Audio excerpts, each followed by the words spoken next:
Bonjour tout le monde, bienvenue sur ma chaîne. Aujourd'hui, je vais vous présenter une recette de petits pains feuilletés qu'on va faire à la poêle directement.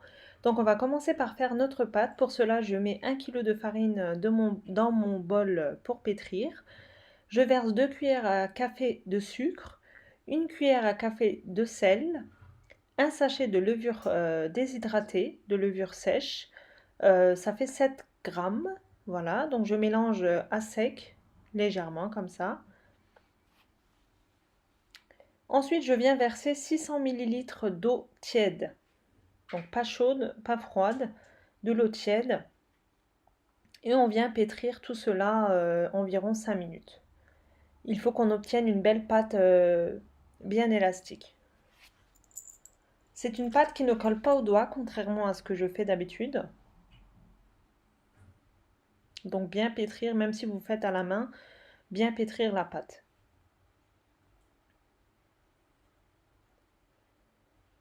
Voilà, au bout de 5 minutes de pétrissage, ma pâte elle est magnifique, bien élastique comme je le veux. Maintenant, je vais venir la recouvrir et la laisser lever tranquillement pendant environ 30 minutes.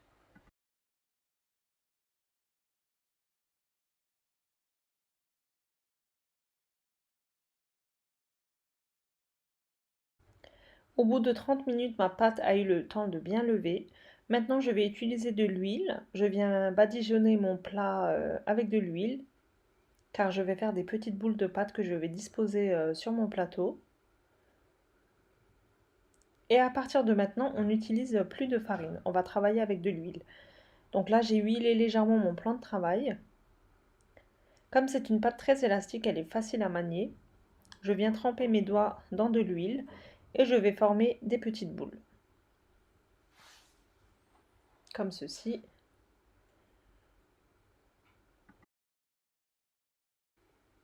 Je vais faire 27 petites boules et 3 grandes boules. Vous allez voir par la suite pourquoi je procède de cette façon. Donc des petites boules comme ceci, il nous en faut 27. Et avec le reste de ma pâte, je vais la diviser en 3 grandes boules. Pareil, je huile mon plateau pour pas que ça colle, car on va laisser reposer environ 10 minutes.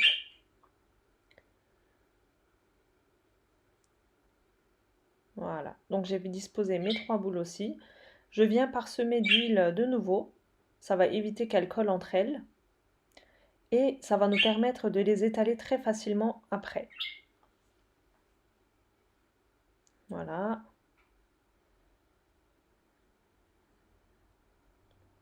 En fait, je n'arrive pas à le prononcer, mais c'est comme les messamen des Maghrébins.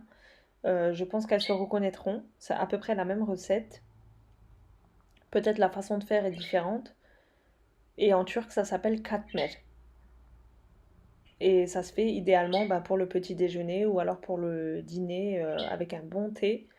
C'est vraiment délicieux. Vous pouvez déguster ça avec du fromage, des charcuteries. Franchement, honnêtement, moi-même nature, c'est excellent. C'est une recette que j'aime beaucoup. Donc là, je viens de prendre ma première grande boule. Je les ai laissées reposer environ 10 minutes. J'ai huilé ma table pour que ça puisse s'étaler facilement. Et là, avec mes doigts, je viens l'aplatir, l'étirer en même temps, comme ceci. En fait, vous l'agrandissez tant que vous pouvez. Il faut que ça soit assez fin. Là, par la suite, vous allez voir qu'on va commencer à voir les dessins de ma nappe. Donc, ça sera un signe comme quoi elle est assez fine. Bien l'étirer. Vous voyez que c'est une pâte très élastique. Donc, si dans les bords, vous avez des déchirements, n'ayez aucune crainte car on va les rabattre à l'intérieur après. Donc, c'est pas grave si ça se déchire. Vous voyez, elle s'étire très facilement. Et avec les doigts sur les bords, vous pouvez venir appuyer pour les aplatir encore plus. Il ne faut pas que ça soit une pâte épaisse. Donc comme ceci. Là, à ce stade, une fois que j'ai étiré, je viens badigeonner un petit peu de beurre mou. Donc surtout pas du beurre fondu, mais du beurre mou. Je viens l'étaler grossièrement un peu partout.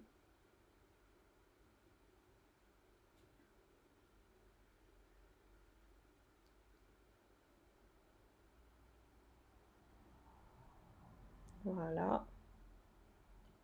C'est assez gras, mais croyez-moi que c'est vraiment un délice. Maintenant, on va s'occuper des petites boules. Donc, on va en étaler 9 au total, qu'on va disposer sur la grande pâte. Franchement, c'est une recette qui est assez simple, qui ne nécessite pas vraiment des techniques. C'est vraiment très simple à faire et très rapide. Donc, pareil, je viens huiler ma table ou votre plan de travail, peu importe. C'est pour éviter que la pâte elle colle. Donc, les petites, c'est beaucoup plus rapide à faire. Je les tire au maximum comme je peux. Une fois que j'ai étiré, pareil, je viens mettre un petit peu de beurre et je vais venir disposer ma petite pâte au centre de la grande pâte que j'ai étirée.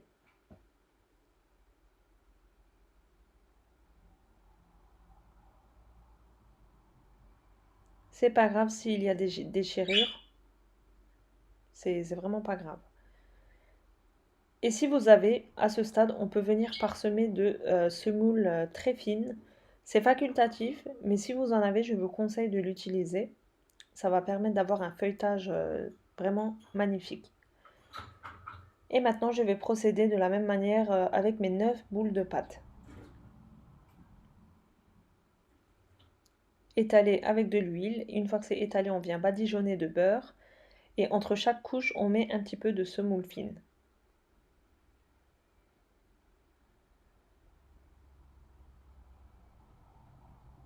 Voilà, j'ai mis ma 9e pâte. On l'étire comme on peut.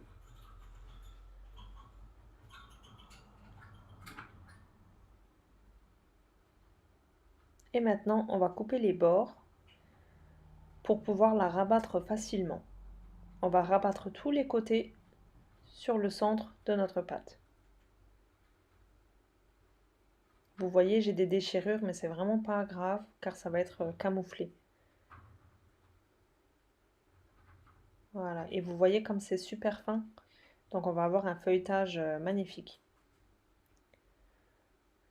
Voilà, comme ceci. Donc notre premier pain est prêt. Pareil, je viens mettre un petit peu d'huile dans mon plateau. Je vais laisser reposer le temps que je prépare les deux autres grandes boules que j'avais. Donc au total, on va avoir 3 pains feuilletés. Et croyez-moi que pour une famille, c'est largement suffisant. Vous pouvez même les congeler après cuisson. Vous attendez que ça refroidisse, vous les mettez dans un sachet de congélation et hop, au congèle. Et quand vous le sortez, vous le passez quelques minutes au four ou bien au micro-ondes et ça sera vraiment comme si vous venez de le faire. Je procède de la même manière avec mes deux autres pâtes. Toujours 9 petites pâtes au centre de la grande.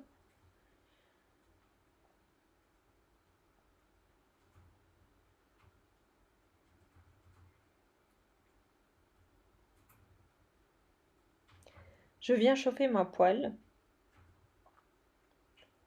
Là, je vais prendre ma pâte.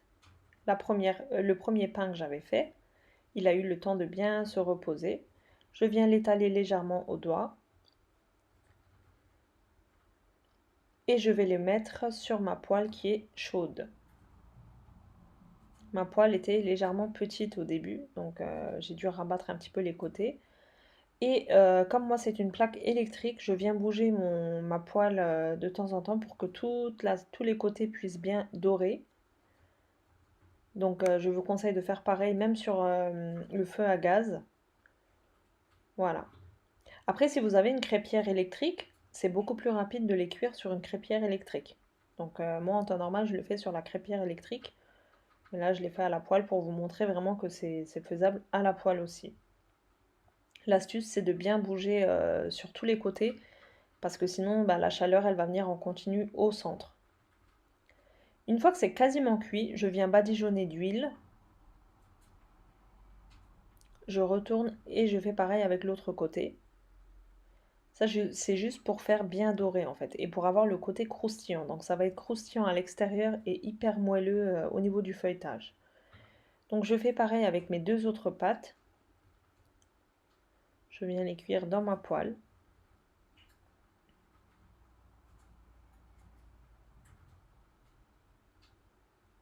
C'est vraiment très rapide, hein. Et au niveau du feu, je suis à 5. Donc ma plaque, elle va jusqu'à 6. Donc je ne l'ai pas mis au maximum, je l'ai mis juste un cran en dessous.